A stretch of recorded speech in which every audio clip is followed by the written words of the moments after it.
My brother Mustafizur Rahman is bowling great in IPL like Andre Russell, Henrik Lassen. The batsmen don't understand Mustafizur's ball. আমার পড়োশি ভাই মুস্তাফিজুর রহমান তো রীতিমতো IPL কাঁপাচ্ছেন। তার বল কিছুতেই খেলতে পারছেন না হেনরিক ক্লাসেন ও আন্দ্রে রাসেলের মতো বড় বড় তারকা ব্যাটসম্যানরা। প্রিয় দর্শক, মুস্তাফিজের দুর্দান্ত বোলিংয়ের প্রশংসা করে মুস্তাফিজকে নিয়ে একই বললেন পাকিস্তানের সাবেক জনপ্রিয় তারকা ক্রিকেটার শোয়েব আখতার। গতকাল সানরাইজার হায়দ্রাবাদের বিপক্ষে মুস্তাফিজুর রহমান খুবই দুর্দান্ত বোলিং করেছিলেন।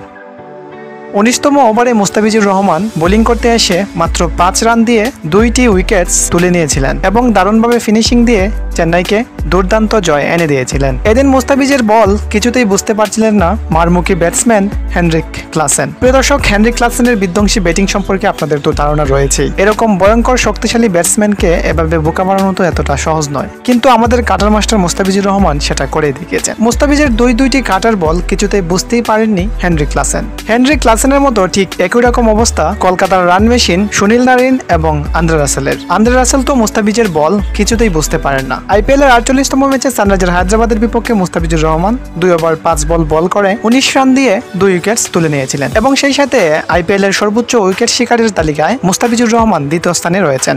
মাত্র একটি উইকেটস যদি নিতে পারতেন মুস্তাফিজ, তাহলে বুমরাকে টপকে আবারও পার্পল ক্যাপ পরে নিতেন মুস্তাফিজুর রহমান। এদিকে আইপিএল এ মুস্তাফিজুর রহমানের দুর্দান্ত বোলিং এর প্রশংসা করে পাকিস্তানের জনপ্রিয় ক্রিকেটার শোয়েব আখতার বলেছিলেন, আমার পড়োশি ভাই মুস্তাফিজুর রহমান রীতিমতো আইপিএল কাঁপাচ্ছেন। অনেক বড় বড় ব্যাটসম্যান তার বল কিছুতেই খেলতে পারছেন না। হেনরিক ক্লাসেন ও আন্দ্রে রাসেল তো কিছুতেই বুঝতেই পারেন না মুস্তাফিজের বল। তবে মুস্তাফিজুর রহমান যদি পুরো আইপিএল খেলে আসতে পারতেন, তাহলে হয়তো ভালো কিছু করার সম্ভাবনা থাকতো।